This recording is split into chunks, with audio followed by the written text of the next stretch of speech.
ओम नमो भगवते वासुदेवाय नमः। आषाढ़ मास के शुक्ल पक्ष की एकादशी को देवशयनी एकादशी कहते हैं, जिसका अर्थ होता है कि इस समय भगवान विष्णु सारी सृष्टि का भार भगवान शिव जी को सौंप कर योग निद्रा में चले जाएंगे। इस एकादशी को हरिशयनी एकादशी भी कहते हैं, क्योंकि इसमें हरि यानी विष्णु शयन करने जाते हैं। इस साल 2023 में देवशयनी एकादशी 29 जून 2023 दिन गुरुवार को पड़ रही है। कहते हैं इस दिन व्रत और विष्णु भगवान की पूजा अर्चना और दान पुण्य करने से खूब लाभ प्राप्त होता है। शास्त्रों के अनुसार इस एकादशी के बाद से चतुर्मास लग जाता है, जिसमें 4 महीने तक कोई शुभ मांगलिक कार्य नहीं किए जाते हैं। देवशयनी एकादशी व्रत कथा को पढ़ने और नियम अनुसार बताए गए उपायों को करने से आर्थिक तंगी, स्वास्थ्य, सौभाग्य, पाप मुक्ति जैसे सभी समस्याओं से छुटकारा मिल जाता है।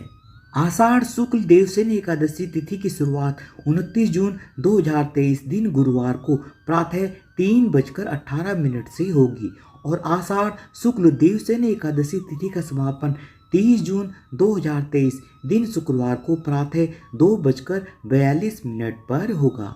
इस प्रकार उदया तिथि के अनुसार देवशयनी एकादशी का व्रत 29 जून 2023 दिन गुरुवार को रखा जाएगा। देवशयनी एकादशी व्रत के पारण का समय 30 जून 2023 दिन शुक्रवार को दोपहर 1:48 से लेकर शाम 4:36 तक है। देवशयनी एकादशी की व्रत कथा। अर्जुन ने कहा, हे श्री कृष्ण, आषाढ़ माह के शुक्ल पक्ष की एकादशी का व्रत क्यों रखते हैं? इस दिन किस देवता का पूजन होता है? श्री कृष्ण जी ने कहा, हे धनुधर, एकादशी का व्रत सभी व्रतों में उत्तम होता है। इस एकादशी का नाम देवशयनी एकादशी है, जिससे भगवान विष्णु प्रसन्न होते हैं। इस संबंध में मैं तुम्हें एक पौराणिक कथा सुनाता हूँ, ध्यान पूर्वक सुनो। एक समय एक सत्यवादी, महान तपस्वी और चक्रवर्ती सूर्यवंशी राजा मांधाता राज करता था। इसके राज्य में कभी अकाल नहीं पड़ता था, कभी किसी प्रकार की प्राकृतिक आपदा नहीं आती थी। परंतु एक बार न जाने क्यों देवतागण उससे रुष्ट हो गए और उसके राज्य में अकाल पड़ गया। अकाल से पीड़ित प्रजा एक दिन दुखी होकर राजा के पास जाकर प्रार्थना करने लगी, हे राजन, समस्त संसार की सृष्टि का मुख्य आधार वर्षा है। इसी वर्षा के भाव से राज्य में अकाल पड़ गया है, जिसके कारण प्रजा भूख से तड़प रही है। आप कोई ऐसा जतन कीजिए जिससे हम लोगों का कष्ट दूर हो सके, नहीं तो विवश होकर प्रजा को किसी दूसरे राज्य में शरण लेनी पड़ेगी।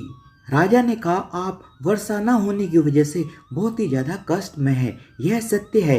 राजा के पापों के कारण ही प्रजा को कष्ट भोगना पड़ता है। मैं बहुत सोच विचार कर रहा हूँ, फिर भी मुझे अपना कोई दोष दिखलाई नहीं दे रहा है। आप चिंता ना करें, मैं कुछ उपाय जरूर करूँगा। राजा मांधाता भगवान की पूजा करके कुछ व्यक्तियों को साथ में लेकर वन में चले गए। वहाँ वे ऋषि मुनियों के आश्रमों में घूमते घूमते अंत में ब्रह्मा जी के मानस पुत्र अंगिरा ऋषि के आश्रम में पहुँच गए। रथ से उतरकर राजा ने ऋषि के सम्मुख पहुंचकर उन्हें प्रणाम किया। ऋषि ने पूछा, हे राजन, आप इस स्थान पर किस प्रयोजन से पधारे हैं, कहिए। राजा ने कहा, हे महर्षि, मेरे राज्य में 3 वर्ष से वर्षा नहीं हुई है, इससे अकाल पड़ गया है और प्रजा बहुत ही ज़्यादा कष्ट में है। राजा के पापों के प्रभाव से ही प्रजा को कष्ट मिलता है, ऐसा शास्त्रों में लिखा है। मैं धर्मानुसार राज्य करता हूँ, फिर यह अकाल कैसे पड़ गया, इसका मुझे अभी तक पता नहीं चल सका। अब मैं आपके पास इसी संदेह की निवृत्ति के लिए आया हूँ। आप कृपा कर मेरी इस समस्या का निवारण करें और प्रजा के उद्धार के लिए कोई उपाय बतलाएं। सब वृतांत सुनने के बाद ऋषि ने कहा, हे निरपति, इस सतयुग में धर्म के चारों चरण सम्मिलित हैं। यह युग सभी युगों में उत्तम है। इस युग में केवल ब्राह्मणों को ही तप करने तथा वेद पढ़ने का अधिकार है, किंतु आपके राज्य में एक शूद्र तप कर रहा है। इसी दोष के कारण आपके राज्य में वर्षा नहीं हो रही है। यदि आप प्रजा का कल्याण करना चाहते हैं तो शीघ्र ही उस शूद्र का वध करवा दें। जब तक आप यह कार्य नहीं कर लेते, तब तक आपका राज्य अकाल की पीड़ा से मुक्त नहीं हो सकता। ऋषि के वचन सुनकर राजा ने कहा, हे मुनिश्रेष्ठ, मैं उस निरपराध तप करने वाले शूद्र को नहीं मार सकता। किसी निर्दोष मनुष्य की हत्या करना मेरे नियमों के विरुद्ध है और मेरी आत्मा इसे कभी स्वीकार नहीं करेगी। आप इस दोष से मुक्ति का कोई दूसरा उपाय बतलाएं। राजा को विचलित देखकर ऋषि ने कहा, हे राजन, यदि आप ऐसा ही चाहते हैं तो आषाढ़ माह के शुक्ल पक्ष की देवसैनी एकादशी का विधि पूर्वक व्रत करो। इस व्रत के प्रभाव से तुम्हारे राज्य में वर्षा होगी और प्रजा भी पूर्व की भांति सुखी हो जाएगी, क्योंकि देवसैनी एकादशी का व्रत सिद्धियों को देने वाला है और कष्टों से मुक्त करने वाला है। अंगिरा ऋषि के इन वचनों को सुनकर राजा अपने नगर वापस आ गया और विधान पूर्वक देवसैनी एकादशी का व्रत किया। इस व्रत के प्रभाव से राज्य में अच्छी वर्षा हुई और प्रजा को अकाल से मुक्ति मिली।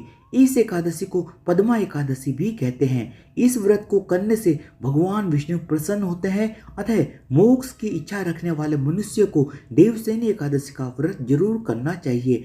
इस कथा का सार यह है कि अपने कष्टों से मुक्ति पाने के लिए किसी दूसरे का बुरा नहीं करना चाहिए। अपनी शक्ति से और भगवान पर पूरी श्रद्धा और आस्था रखकर संतों के कथानुसार सत्कर्म करने से बड़े बड़े कष्टों से सहज ही मुक्ति मिल जाती है।